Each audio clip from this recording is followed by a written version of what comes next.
Welcome back to DLS news. आइए बात करते हैं दोस्तों, आज तारीख हो चुकी है 18 अगस्त 2020 दिन मंगलवार, और बात करेंगे इस वीडियो में आज देश भर की तमाम बड़ी खबरों को, मुख्य समाचार और हेडलाइंस न्यूज के इस अपडेट वीडियो में आपको बताएंगे दोस्तों सरकार की तरफ से बहुत इंपॉर्टेंट अपडेट है। आखिर किन लोगों को 3-3 लाख रुपए की सरकार की सहायता राशि का फायदा मिलेगा, बिना ब्याज के सरकार लोन देने सारी 3-3 लाख रुपए का किन लोगों को फायदा मिलेगा मैं आपको बताऊंगा। इसके अलावा बढ़ती महंगाई के बीच एक खुशखबरी है, गैस सिलेंडर को लेकर एक बड़ा अपडेट आपको बताएंगे। साथ ही दोस्तों सरकार ने एक नया पोर्टल भी लॉन्च किया, उसके बारे में भी अपडेट आपको बताएंगे। अगर आप जमीन खरीदने वाले हो ना, तो भी आपके लिए एक नई स्कीम है जिसके तहत आप बहुत ही कम पैसों में किस तरह से जमीन खरीद पाओगे, बैंक की तरफ से ये अपडेट है। और जानेंगे दोस्तों आज के ताजा मौसम समाचार भी, कोरोना वायरस को लेकर के अपडेट्स आ रहे हैं, एक करके सभी बड़ी 50 काम की खबरों पर नजर डालते हैं फटाफट से। बिल्कुल ध्यान से बने रहेगा मेरे साथ इस वीडियो में और आखिर तक जरूर लास्ट तक देखते रहिएगा। सीधे बात करते हैं पहले अपडेट की, तो खबर देख पा रहे होंगे दोस्तों, रेलवे को मिलेगा 5G स्पेक्ट्रम, ऑनलाइन दवा ऑर्डर करना अब आसान होगा। जी हाँ, सरकार जल्दी ही रेलवे को सेफ्टी और सिक्योरिटी सर्विसेज देने के लिए 5G स्पेक्ट्रम का आवंटन कर सकती है, इस तरह की मीडिया रिपोर्ट्स चल रही हैं। सूत्रों के मुताबिक 20 अगस्त को होने वाली डिजिटल कम्युनिकेशन कमीशन की बैठक में इस पर फैसला हो सकता है। आपको बता दें कि ट्राई ने रेलवे को बिना नीलामी के स्पेक्ट्रम देने की सिफारिश की थी और रेलवे को 5MHz 5G स्पेक्ट्रम मिलेगा,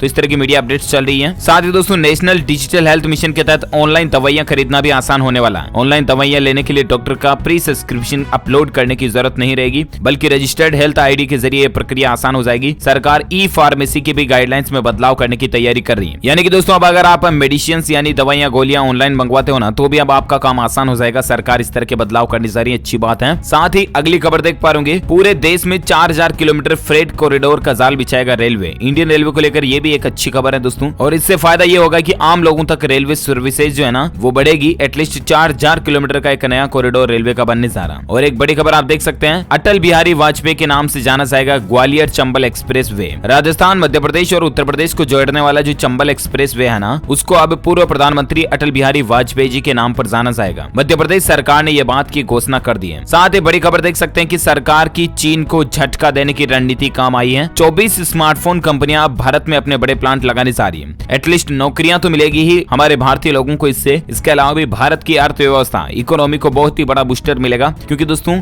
2 दर्जन कंपनियां, जी हाँ 24 कंपनीज जो है ना वो भारत में अपने प्रोडक्शन हाउसेज खोलने जा रही है। तो वाकई में चीन को झटका देने की सरकार की ये रणनीति जो काम आई है, और एटलीस्ट हम भारतीयों को भी मेड इन इंडिया प्रोडक्ट्स मिल पाएंगे, और एटलीस्ट भारत को इसका फायदा होगा, क्योंकि मोबाइल फोन्स बनाने वाली कंपनियां जो है ना वो अपनी फैक्ट्रियों को भारत में बनाने की इच्छा जता रही है। तो ये इंडियन गवर्नमेंट की एक बहुत ही अच्छी रणनीति देखिए आप। और साथ ही खबर देख सकते हैं कि पूर्वोत्तर भारत में घूमना अब आसान होगा, क्योंकि सरकार ने 13 नए रोड प्रोजेक्ट्स को शुरू कर दिया। जी हाँ, केंद्रीय सड़क परिवहन, राजमार्ग और सूक्ष्म, लघु तथा मध्यम उद्यम मंत्री नितिन गडकरी ने सोमवार को वीडियो कॉन्फ्रेंसिंग के जरिए मणिपुर में 13 राजमार्ग परियोजनाओं को और एक सड़क सुरक्षा परियोजना का उद्घाटन किया। और देश में हाईवेज वगैरह का विस्तार आपको देखने मिलेगा। तकरीबन 3000 करोड़ रुपए का ये प्रोजेक्ट है, 316 किलोमीटर लंबी सड़कें बनेगी, तो ये भी भारत के डेवलपमेंट के लिए अच्छी बात है। और साथ ही खबर देख पा रहे होंगे दोस्तों की इनकम टैक्स पेयर्स के लिए एक अच्छी खबर है। अगर आप भी ITR वगैरह भरते हो ना, तो अब आपको ITR में एक अहम जानकारी नहीं देनी होगी। जी हाँ, आप ये सोच रहे होंगे कि यार DLS भाई इनकम टैक्स में ऐसी कौन सी जानकारी जो हमें नहीं देनी पड़ेगी, तो मैं आपको बता दूं सरकार के सूत्रों के मुताबिक इस तरह की मीडिया रिपोर्ट्स निकल कर आ रही हैं आधिकारिक सूत्रों के अनुसार कि अब आपको इनकम टैक्स रिटर्न भरते समय ज्यादा राशि वाले यानी कि अधिक राशि वाले लेन देन की जानकारी देने की जरूरत नहीं होगी। सीधे सिंपल भाषा में अगर आपको समझाऊं तो दोस्तों मान लीजिए कि आप कहीं घूमने जाते हो, बड़े होटल रेस्टोरेंट का खर्चा अगर आपका एक साथ ज्यादा बनता है, या और कोई आपका एक्सपेंसेस जो बहुत ही बड़ा बिग अमाउंट है, तो उसकी जानकारी डिटेल्ड में अब आपको इनकम टैक्स रिटर्न भरते समय देने की जरूरत नहीं होगी, क्योंकि गवर्नमेंट डायरेक्टली उनके जरिए ही वो इन्फॉर्मेशन ले लेगी। थर्ड पार्टी को इसकी टेंशन रहेगी, आपको नहीं रहेगी। समझ रहे हो ना? तो ये ITR में एक बदलाव आपको बहुत जल्द देखने मिल सकता है। साथ ही खबर है दोस्तों की सितंबर तक मान्य रहेगा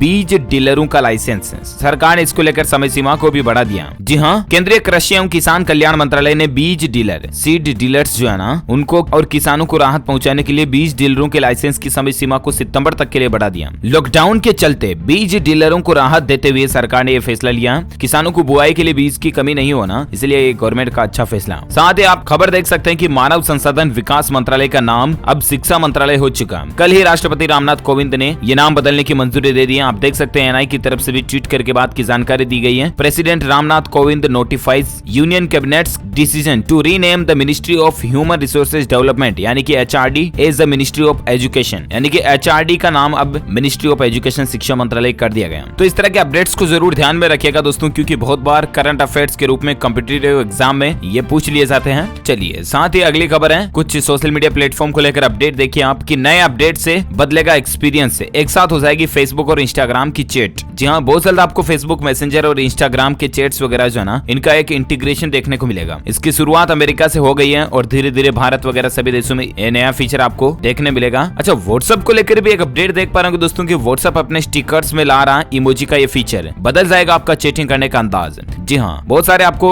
नए एनिमेटेड इमोजीज मिलेंगे। इसके अलावा स्टिकर फीचर जो है ना, वो इंडियन यूजर के बीच काफी फेमस भी है। ऐसे में व्हाट्सएप अपने यूजर्स के लिए स्टिकर से जुड़ा एक नया फीचर लाने जा रहा है। तो देखते हैं व्हाट्सएप के अपडेट में हमें और क्या नई चीजें देखने को मिलती है, मैं आपको बताता रहूंगा। फिलहाल आप अगली खबर देख सकते हैं कि खेती करने के लिए मिलेगा लोन, एसबीआई दे रहा खेती को बढ़ावा। जी हाँ, इनडायरेक्टली मतलब ये भी दोस्तों कि अगर आप जमीन वगैरह खरीदना चाहते हैं ना, तो भी भारतीय स्टेट बैंक आपको एक अपॉर्चुनिटी दे रहा है। दरअसल बहुत सारे किसान भाई लोग ऐसे हैं जो खेती तो करना चाहते हैं लेकिन उनके पास प्रॉपर खेती करने के लिए जमीन नहीं है, राइट। तो ऐसे में जिन लोगों के पास या बिल्कुल भी जमीन नहीं है या तो 2.5 एकड़ से कम जमीन है, उन लोगों के लिए दोस्तों भारतीय स्टेट बैंक जो है ना, सरकारी बैंक, वो एक नई स्कीम लॉन्च की है जिसका नाम है LPS यानी कि लैंड परचेज स्कीम। और इस स्कीम के तहत किसान भाई लोगों को 85% तक लोन मिल जाएगा। 15% रकम आपको देनी पड़ेगी और 85% आपको लोन मिल जाएगा। ये लोन को चुकाने के लिए आपको 7 से 10 साल तक का टाइम दिया जाता है। और LPS यानी कि लैंड परचेज स्कीम के तहत आप जमीन वगैरह खरीद सकते हैं खेती बाड़ी करने के लिए, अगर आप जमीन खरीदना चाहते हैं तो ये भी SBI की एक स्कीम चलती है। और साथ ही अगला अपडेट है दोस्तों कि अब किसानों से सीधे खरीद सकेंगे अनाज, दाल और सब्जी, मिलेगी होम डिलीवरी। जी हाँ दोस्तों, दरअसल कल ही हमारे केंद्रीय MSME मंत्री नितिन गडकरी जो है ना, उन्होंने एक ऑनलाइन पोर्टल लॉन्च किया जिसका नाम है वेदकृषि.com। इस प्लेटफॉर्म को नागपुर की वेद कृषि फार्मर प्रोड्यूसर कंपनी ने स्थापित किया है। इस प्लेटफॉर्म के जरिए डेयरी उत्पाद, सब्जियां, अनाज, दाल, अचार, जूस, सॉस आदि ग्रोसरी प्रोडक्ट्स की होम डिलीवरी भी होगी। कंपनी किसानों को इस प्लेटफॉर्म के जरिए सीधे उपभोक्ताओं से जोड़ेगी। रजिस्टर्ड उपभोक्ता 1 साल पहले से एडवांस में अपने ऑर्डर शेड्यूल कर पाएंगे। इसके अलावा वेद कृषि अन्य किसानों को भी ऑर्गेनिक खेती से जुड़ी उम्दा प्रणालियों को लेकर परामर्श के जरिए सहयोग भी देगी। अभी वेदकृषि.com पोर्टल परिचालन में नहीं आया है, इसकी सर्विस लॉन्च होने में थोड़ा वक्त जरूर लगेगा, लेकिन पोर्टल जरूर लॉन्च हो चुका है। ये भी एक गवर्नमेंट की अच्छी प्लानिंग है। और साथ ही अगली खबर आप देख सकते हैं, कुछ एजुकेशनल खबरों के तहत जानते हैं। अपडेट देख पा रहे होंगे, यूपीएससी एग्जाम 2021 का कैलेंडर जारी हो चुका है। 27 जून को होगी सिविल सर्विस प्रीलिम्स की परीक्षा। जी हाँ, यूनियन पब्लिक सर्विस कमीशन ने अगले साल 2021 में होने वाली परीक्षाओं का शेड्यूल जारी कर दिया। यूपीएससी द्वारा शेड्यूल के मुताबिक दोस्तों 27 जून को पहले प्रीलिम एग्जाम होंगे और उसके बाद क्या क्या एग्जाम का शेड्यूल रहेगा स्क्रीन पर आप जानकारी भी देख सकते हैं। बाकी आप ऑफिशियल यूपीएससी के पोर्टल पर जाकर के चेक कर लीजिएगा। और साथ ही एजुकेशन को लेकर और एक खबर देख पा रहे होंगे कि हिमाचल विश्वविद्यालय ने स्थगित की परीक्षा। फिलहाल कोई भी तारीख नहीं बताई है। जी हाँ, हिमाचल प्रदेश विश्वविद्यालय ने आखिर अपनी परीक्षाएं को रद्द कर दिया, स्थगित कर दिया। विश्वविद्यालय ने 18 अगस्त की परीक्षा को स्थगित करने का आदेश जारी करने के साथ ही बताया कि इसके बाद आगे की परीक्षाओं की तिथि के बारे में सूचित कर दिया जाएगा, लेकिन फिलहाल इसकी तारीख जारी नहीं हुई है। चलिए साथ ही अगली खबर है, गृह मंत्रालय ने मुंडाआडी रेलवे स्टेशन का नाम बनारस करने को मंजूरी भी दे दी है। जहां उत्तर प्रदेश के मंडुआडी है रेलवे स्टेशन का नाम जो है ना, वो बदलकर बनारस करने की मंजूरी गृह मंत्रालय की तरफ से दे दी गई है। बहुत जल्द इसका नाम आपको चेंज देखने को मिलेगा। अच्छा दोस्तों, अपन अगली बड़ी खबरें जाने इससे पहले आपके थोड़े से लिटिल माइंड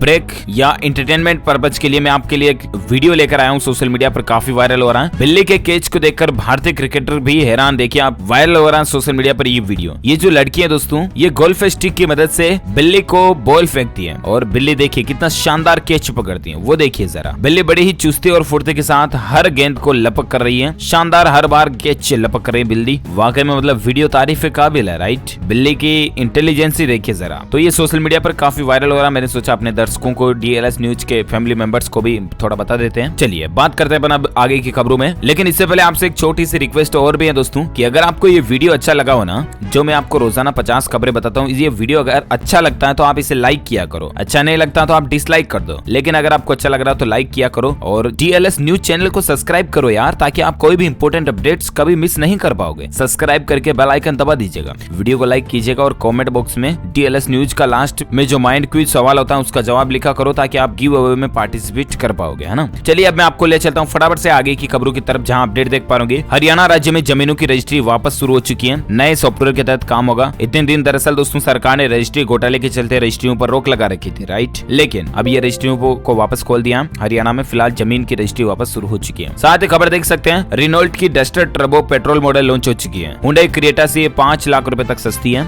वैसे दोस्तों अगर आपने कभी रेनॉल्ट वगैरह की कारें चलाई तो फीडबैक क्या है इसका कमेंट करके मुझे बताइएगा जरूर। रेनॉल्ट की सबसे पॉपुलर एसयूवी डस्टर का टर्बो पेट्रोल मॉडल भारत में भी लॉन्च हो चुका है ना। वैसे ये डस्टर अपने मस्कुलर डिजाइन और दमदार पावर से लेस है, इसलिए युवाओं की काफी पसंद है। खैर मैं कोई प्रमोशन नहीं कर रहा हूँ, अगर आपको अच्छे लगते हो तो बाय किया करो। साथ ही खबर देखिए, खुशखबरी है, हरियाणा में बिना ब्याज के मिलेगा 3 लाख रुपए तक का कृषि लोन। जी हाँ, हरियाणा सरकार की तरफ से एक नई स्कीम निकाली गई है और किसानों को आत्मनिर्भर बनाने और 2022 तक उनकी आय को दुगुनी करने के लिए सरकार ने एक अच्छा दांव चला। बताया जा रहा दोस्तों कि अब हरियाणा सरकार 3 लाख रुपए तक का ब्याज मुक्त ऋण देने की योजना बना रही है ताकि किसान ब्याज के तले न दबे। किसी राज्य में संभवतः ऐसी पहली स्कीम है। प्रदेश के कृषि एवं किसान कल्याण मंत्री जेपी दलाल ने बताया दोस्तों की बैंकों द्वारा आमतौर पर फसल ऋण पर ब्याज दर जो 7% लिए जाने के बावजूद अन्नदाता को सरकार इसे 0% पर उपलब्ध करवाएगी। किसान फसली ऋण आढ़ती के बजाय बैंकों से सीधा ले पाएंगे। इसके लिए एक आपदा फंड की योजना तैयार करने पर भी सरकार विचार करे। दलाल ने कहा दोस्तों की 7% ब्याज दर के फसली ऋण में 3% केंद्र सरकार तथा 4% मनोहर लाल सरकार वहन करेगी। इस तरह किसान को 0% पर ही फसल ऋण दिया जाएगा। तो ये वाकई में हरियाणा गवर्नमेंट की एक अच्छी पहल है। देखते हैं कब तक ये योजना लॉन्च होती है, उसके फॉर्म वगैरह कब तक आते हैं। मैं आपको DLS न्यूज के ऊपर अपडेट बताता रहूंगा। फिलहाल आप अगली खबर देख सकते हैं कि बदल जाएगा दिल्ली मेट्रो में यात्रा करने का तरीका। DMRC जल्दी शुरू कर सकती है ये सेवा। जी हाँ, मीडिया रिपोर्ट्स की माने दोस्तों तो दिल्ली मेट्रो लॉकडाउन के बाद जब खुलेंगे ना, तब आपको कई सारे चेंजेज बोले तो बदलाव देखने को मिलेंगे। फिलहाल दिल्ली मेट्रो को दोबारा चालू नहीं किया गया, लेकिन DMRC ऑपरेशन शुरू करने से पहले कई अहम तैयारियों में जुटा है। और इस बीच खबर है कि दिल्ली मेट्रो बहुत जल्द स्मार्ट कार्ड की सुविधा बंद कर सकती है।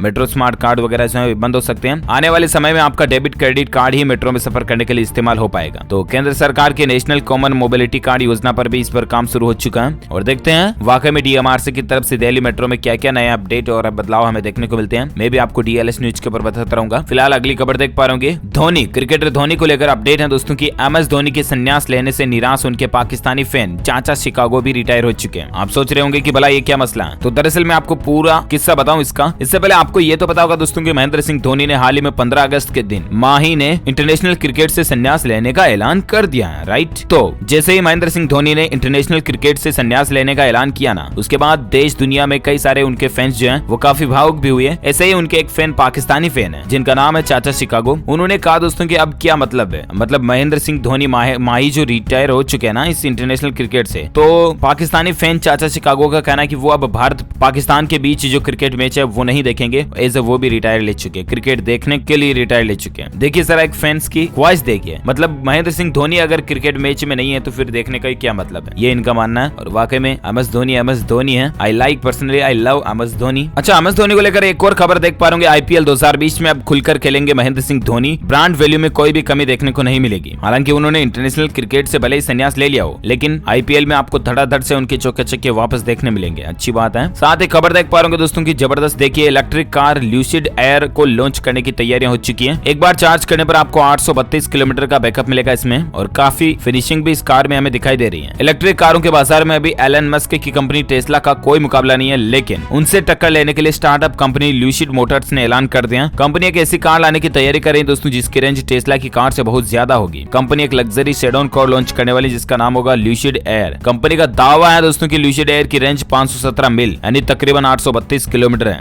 एक बार फुल चार्ज करने पर आपको 800 से ज्यादा किलोमीटर का बैकअप माइलेज मिलेगा। इसकी कीमत तकरीबन 70-75 लाख रुपए तक समथिंग हो सकते हैं, लेकिन एक इलेक्ट्रिक कारों में ये टेस्ला के बाद बहुत ही ब्रांड प्रीमियम नजर आ रही है। चलिए, साथ ही खबर है दोस्तों की अब ऑनलाइन मिलेगी आदिवासियों के हेल्थ से जुड़ी जानकारी। सरकार ने एक प्लेटफॉर्म भी लॉन्च किया इसको लेकर। जी हाँ, विश्व आदिवासी दिवस के मौके पर कुछ दिन बाद केंद्र सरकार ने आदिवासियों की हेल्थ से जुड़ी जानकारी उपलब्ध करवाने के लिए एक ऑनलाइन प्लेटफॉर्म लॉन्च किया। सरकार ने सोमवार को देश के आदिवासी आबादी के बारे में हेल्थ और न्यूट्रिशन से संबंधित व्यापक जानकारी युक्त पहला ऑनलाइन मंच शुरू कर दिया। अधिकारियों का कहना है कि अनुसूचित जनजाति के लिए साक्ष्य आधारित नीतियां बनाने में मदद करेगा। ये भी गवर्नमेंट का अपडेट है। और साथ ही खबर देखिए कि सरकार की इस स्कीम का मिल रहा लाभ 5 साल में बड़े स्तर पर स्मार्टफोन बनाएगी सैमसंग कंपनी। जी हाँ, सैमसंग इंडिया की अगले 5 साल में देश में 3.5 लाख करोड़ रुपए के मूल्य के मोबाइल फोन निर्माण करने की योजना है। इलेक्ट्रॉनिक्स और सूचना प्रौद्योगिकी मंत्रालय के आधिकारिक सूत्रों ने सोमवार को बात की जानकारी दी है। और ये वाकई में अच्छी बात है दोस्तों की कोई भारतीय कंपनी इतना प्रोडक्शन प्लान कर रही है, क्योंकि वैसे भी आपको पता है चाइनीज कंपनीज के मोबाइल फोन्स भारत में कितने सर्व होते हैं, तो उन पर एटलीस्ट रोक लगेगी तो मेड इन इंडिया यह बढ़ेगा। और एक खबर देख सकते हैं कि अब छत्तीसगढ़ राज्य में होगा रक्षा उपकरणों का निर्माण। MOU पर हस्ताक्षर भी हो चुके हैं। इसको लेकर मुख्यमंत्री भूपेश बघेल की उपस्थिति में आज छत्तीसगढ़ में रक्षा श्रेणी के उद्योग की पहली उत्पादन इकाई की स्थापना के लिए MOU पर हस्ताक्षर किए गए। ये औद्योगिक इकाई भारत सरकार के विभिन्न सशस्त्र सेनाओं यथा थल सेना, BSF, CRF तथा राज्य सरकार के बलों के लिए बुलेट प्रूफ जैकेट वगैरह और हेलमेट का उत्पादन करेगी।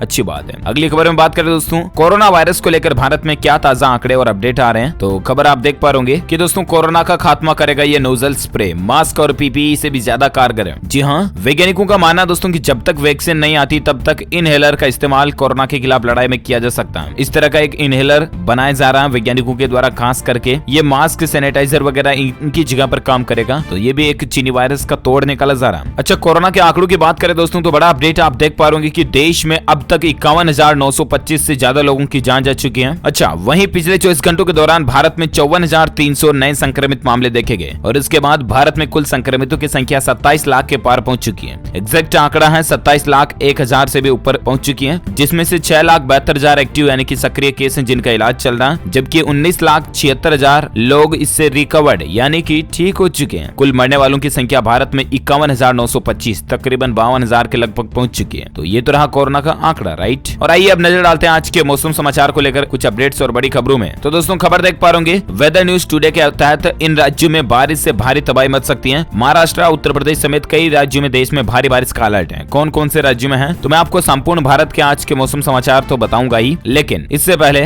हम बात करते हैं दोस्तों आज के कुछ मौसम के हालातों की। कौन कौन से राज्यों में मौसम के हालात क्या चल रहे हैं। तो आंध्र प्रदेश में भारी बारिश के हालात देखिए आप। पानी की निकासी के लिए कृष्णा नदी पर बने डैम के 70 दरवाजे यानी कि गेट खोले गए हैं। दक्षिण भारत के आंध्र प्रदेश में पिछले कई दिनों से भारी बारिश आ रही है। बारिश के चलते कई राज्यों में बाढ़ के हालात भी बन रहे हैं और ऐसे में विजयवाड़ा में कृष्णा नदी पर बने प्रकाशम डैम के 70 दरवाजे बांध के जो वो खोल दिए गए। और एक अपडेट देख सकते हैं, बाढ़ में संकट मोचक बनी भारतीय वायुसेना। खूंटा गांठ डैम में फंसे युवक की जान बचाई गई। किस तरह से आप देख सकते हैं तस्वीर में दोस्तों। फ्लड यानी कि बाढ़ से देश भर के कई राज्यों में हालात काफी गंभीर बने हुए हैं। लोग बाग काफी परेशानियों में हैं। देख सकते हैं उत्तर प्रदेश में 15 जिलों के 788 गाँव बाढ़ से प्रभावित चल रहे हैं। खतरे के निशान से कई सारी नदियां ऊपर बह रही हैं। उत्तर प्रदेश में कई जगहों पर शारदा, सरयू और घाघरा नदी जो है वो लाल निशान को पार कर चुकी है यानी कि खतरे के निशान से ऊपर बह रही है। उत्तर प्रदेश के मुख्यमंत्री योगी आदित्यनाथ ने तटबंधों पर नियमित गश्त करने का निर्देश भी दिया। उत्तर प्रदेश के अलावा भी हिमाचल प्रदेश, बिहार, असम वगैरह इन राज्यों में कितने बारिश से गंभीर हालात चल रहे हैं आपको पता होगा। और एक खबर देखिए, आंध्र प्रदेश में बाढ़, गोदावरी जिले में भी कई गाँव पानी में डूब चुके हैं। आंध्र प्रदेश में भी हालात कुछ यूं ही चल रहे हैं। और एक अपडेट है कि बाढ़ का खतरा देखिए, गंगा और पुनपुन दोनों नदियां लाल निशान को पार कर चुकी हैं। ये हालात है बिहार के। बिहार राज्य में भी काफी गंभीर बारिश हो रही है। तेलंगाना की बात करें तो भारी बारिश के बाद हैदराबाद के कई इलाकों में बाढ़ बढ़ चुकी है। हेलीकॉप्टर तैनात किए गए हैं। तेलंगाना की राजधानी हैदराबाद और ग्रामीण क्षेत्रों के कई इलाकों में भारी बारिश और बाढ़ से लोगों को परेशानी हो रही है। यहाँ पर भी NDRF की टीमें तैनात है लोग बागों की सहायता करने के लिए। वहीं अब बात करें कि आज 18 अगस्त को दोस्तों संपूर्ण भारत के मौसम पूर्वानुमान की अगर बात करें ना तो अगले 24 से 48 घंटों के दौरान दक्षिण कोंकण, गोवा, तटीय उत्तरी आंतरिक कर्नाटक, तेलंगाना, छत्तीसगढ़, गुजरात, मध्य प्रदेश, उप हिमालय, पश्चिम बंगाल, असम, मेघालय, अरुणाचल प्रदेश और नागालैंड के कुछ हिस्सों में हल्की से मध्यम बारिश की संभावना है। वहीं हिमाचल प्रदेश, उत्तराखंड, जम्मू कश्मीर, झारखंड के कुछ हिस्सों में, गंगीय पश्चिम बंगाल, उत्तरी कोंकण, गोवा, उत्तरी मध्य महाराष्ट्र में हल्की से मध्यम बारिश हो सकती है। उत्तर प्रदेश, मध्य प्रदेश के बाकी हिस्सों में, पूर्वी राजस्थान और उड़ीसा के कुछ भागों में, आंध्र प्रदेश और केरल के कुछ जगहों में भी हल्की से मध्यम बारिश की संभावना।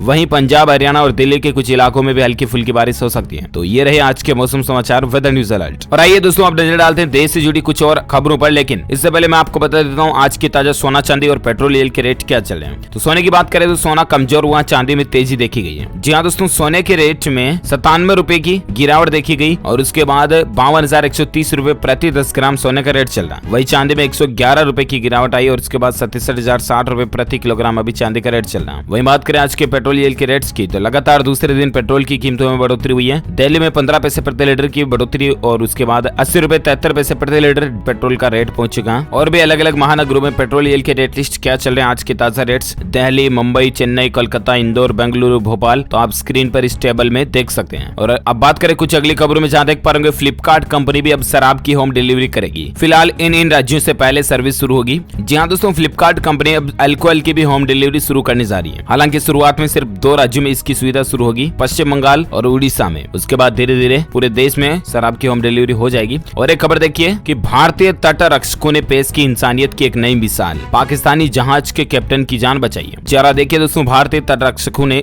इंसानियत को एक बार फिर से परिभाषित किया। पाकिस्तानी जो कि हमारा दुश्मन देश है, उसके बावजूद पाकिस्तानी कैप्टन की जान को बचाई है और उसे अपने देश लौटने में मदद की है। इस जगह पर अगर पाकिस्तानी होते तो वो उल्टे इंडियन को मार देते, राइट। लेकिन भारतीय हमेशा से दयालु रहे और भारत हमेशा से उदारशील देश रहा। इसकी एक और मिसाल पूरी दुनिया में देखने को मिली है। तो ये हम सभी भारतीयों के लिए बड़े ही गौरव की बात है। प्राउड होता दोस्तों मुझे भी कि हम इंडियंस हैं। चलिए अगली खबर देखिए आप। भारतीय स्टेट बैंक में अगर आपका खाता दोस्तों तो एसबीआई ने कुछ अलर्ट जारी किया चार्जेस वगैरह को लेकर। एटीएम के अंदर ट्रांजेक्शन को लेकर कुछ अपडेट आप देख पाओगे कि अगर आपका ट्रांजेक्शन फेल हो जाता है, आपके अकाउंट में बैलेंस कम या वगैरह किसी रीजन से, तो आपको ट्रांजेक्शन फेल होने पर 20 रुपए प्लस जीएसटी चार्जेस देना पड़ेगा। इसके अलावा भी 8 से 10 बार फ्री ट्रांजेक्शन होते हैं, उसके बाद आपको 10 से 20 रुपए तक जीएसटी शुल्क भी चुकाना होता है। तो ये एसबीआई के एटीएम को लेकर कुछ रूल्स का अपडेट आप देखिए जरा। अगली खबर है कि पीएम केयर्स फंड पर मंगलवार को आएगा सुप्रीम कोर्ट का फैसला। सीपीआईएल ने इस पर एक याचिका दायर की हुई है क्योंकि कोरोना महामारी से लड़ने के लिए केंद्र सरकार की ओर से जो पीएम केयर्स फंड गठित किया गया था ना, इस ट्रस्ट की वैधानिकता पर सुप्रीम कोर्ट में आज फैसला आएगा। देखते हैं माननीय उच्च न्यायालय क्या फैसला सुनाते, मैं आपको बताऊंगा अपडेट। और एक खबर देख सकते हैं कि चना और अलसी की पैदावार में बढ़ोतरी होगी। नई वेरायटी को इसको लेकर मंजूरी मिल चुकी है। जी हाँ, अनाज उत्पादन में अच्छी क्वालिटी के बीज और नई वेरायटियों का अहम रोल है और ऐसे ही नई वेरायटी के मामले में एक और कामयाबी हासिल हुई है। चना, अलसी और विशिया की नई किस्मों को सरकार ने मंजूरी दी है। जबलपुर स्थित जवाहरलाल नेहरू कृषि विश्वविद्यालय की तरफ से इन फसल की नई प्रजातियों को मान्यता मिल चुकी है और अब किसानों को एटलीस्ट फायदा होगा कि इनका प्रोडक्शन पैदावार बढ़ेगी। और एक खबर देखिए, चीनी वायरस के बीच नीट और जेईई मेंस एग्जाम कैसे दे पाएंगे स्टूडेंट्स। तो छात्रों को अलग अलग समय पर एग्जाम सेंटर पहुंचना होगा। पेरेंट्स कुछ दूरी पर रुकेंगे। गाइडलाइंस की कुछ 10 जरूरी बातें आप देखिए जरा। एडमिट कार्ड में गाइडलाइन होगी। सोशल डिस्टेंसिंग अनिवार्य होगी। तय समय पर सेंटर पहुंचना चाहिए। पर्सनल हाइजीन का ख्याल रखें। थर्मल स्क्रीनिंग जरूरी होगी। पेरेंट्स परीक्षा सेंटर से दूर रुकेंगे। और भी इसी तरह की कई सारी गाइडलाइन आपको एडमिट कार्ड के ऊपर भी देखने को मिल जाएगी, ठीक है ना। तो उनको जरूर फॉलो करें आप। और बाकी जेईई मेन परीक्षा के लिए हॉल टिकट, एडमिशन कार्ड भी जारी हो चुके हैं। आप ऑफिशियल वेब पोर्टल पर जाकर के डाउनलोड कर लीजिएगा। इनके एग्जाम को कैंसिल करने के लिए भी सुप्रीम कोर्ट में याचिका लगाई थी, तो उसको भी सुप्रीम कोर्ट ने रद्द कर दिया, ये कहते हुए कि क्या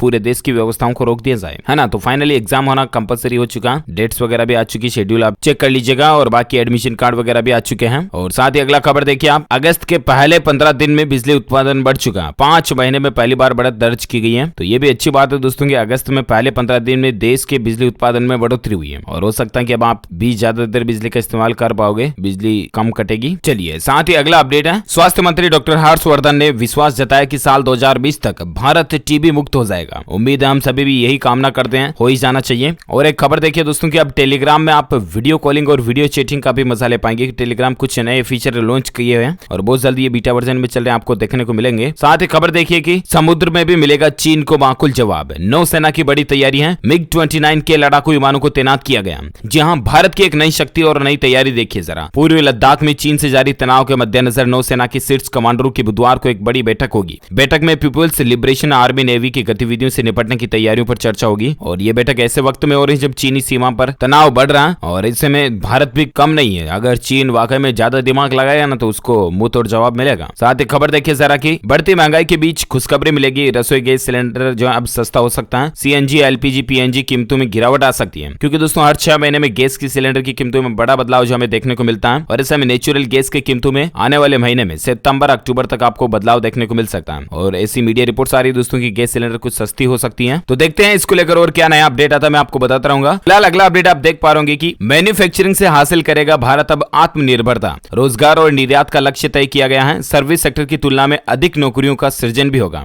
दरअसल आपको पता होगा prime minister of India Narendra Modi ji की तरफ से स्वतंत्रता दिवस के मौके पर भी आत्मनिर्भर भारत को लेकर काफी कुछ अनाउंसमेंट किए गए और इसी बीच मेक इन इंडिया और वोकल फॉर लोकल पर भी फोकस किया जा रहा है और देश में मैन्युफैक्चरिंग हब को बढ़ाए जा रहे हैं ताकि इससे आत्मनिर्भर भारत और ज्यादा सक्सेस हो सके। साथ ही अब सरकार दोस्तों बिना इंटरनेट कनेक्शन के भी डिजिटल भुगतान पर विचार कर रही है, यानी कि किस तरह से ऑफलाइन डिजिटल भुगतान किया जा सके। आजकल जो भी यूपीआई, भीम, फोन पे, पेटीएम वगैरह का इस्तेमाल हम करते हैं उन सभी के लिए इंटरनेट कनेक्शन जरूरी होता है, राइट। लेकिन अब सरकार इस तरह के भी डिजिटल पेमेंट पर विचार कर रही है जिसमें किस तरह से हम बिना इंटरनेट कनेक्शन के पेमेंट कर पाएंगे। तो इससे गांव के लोगों तक भी डिजिटल पेमेंट की सुविधाएं पहुंच पाएगी। ये भी अपडेट चल रहा है। और साथ ही खबर है दोस्तों कि अब 14 सितंबर से दिल्ली यूनिवर्सिटी के एग्जाम्स कंडक्ट होने जा रहे हैं। ओपन बुक एग्जाम्स हैं, उस पर दिल्ली हाईकोर्ट ने मामले की सुनवाई करते हुए दिल्ली यूनिवर्सिटी से कहा कि अब यूनिवर्सिटी को फिजिकल एग्जामिनेशन भी कराने चाहिए और 14 सितंबर से ये परीक्षाएं शुरू होने जा रही हैं। और आप ज्यादा जानकारी ऑफिशियल पोर्टल पर जाकर के चेक कर लीजिएगा। और इसके साथ ही आज के तमाम न्यूज अपडेट्स ये फिनिश होते हैं। आप मुझे नीचे कमेंट करके जरूर बताएगा कि आपके राज्य में अभी कोरोना वायरस को लेकर क्या मसले चल रहे हैं, कितने कुछ संक्रमण के मामले चल रहे हैं, कमेंट में बताइए। इस वीडियो को लाइक शेयर करना और चैनल को सब्सक्राइब करके बेल आइकन जरूर दबा देना। Thank you, take care, goodbye, जय हिंद, जय भारत, वंदे मातरम।